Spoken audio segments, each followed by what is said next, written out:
నరసరావుపేటలో సాయి సాధన chit fund యజమాని కోట్ల రూపాయలు వసూలు చేసిన వ్యవహారంలో అరెస్ట్ అయి రిమాండ్పై జైల్లో ఉన్న పాలడుగు పుల్లారావు బాధితులు ఇన్ఛార్జ్ మంత్రి గొట్టిపాటి రవిని కలిశారు.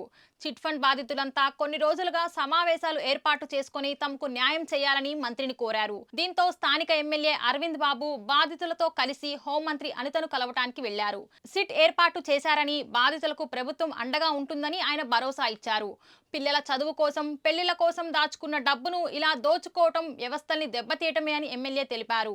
చంద్రబాబు, పవన్ కళ్యాణ్ దృష్టికి ఈ వ్యవహారం తీసుకువెళ్లి బాధితులకు అండగా ఉంటామన్నారు.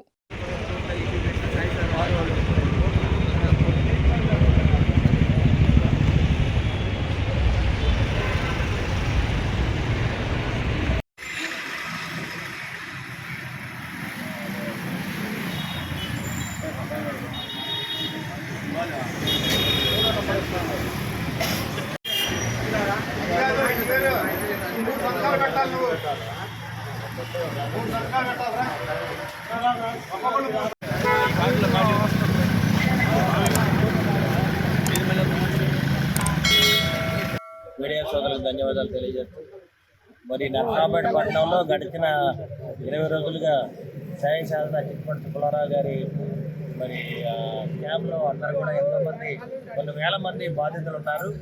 వీరందరూ కూడా వాళ్ళ పిల్లల చదువుల కోసం, అదేవిధంగా పెళ్లిళ్ళ కోసం డబ్బులన్నీ దాచిపెట్టుకోవడం జరిగింది. మరి ఈ విధంగా మరి సాయి సాధన చిట్ ఫండ్ నుంచి ప్రజలకు అన్యాయం జరిగింది కాబట్టి వ్యవస్థ మొత్తం కూడా దెబ్బతింటుంది. అందువల్ల వాళ్ళ ఈ బాధితులందరూ కూడా హోమ్ మినిస్టర్ కలవడానికి విజయవాడ వెళ్ళడం జరుగుతుంది.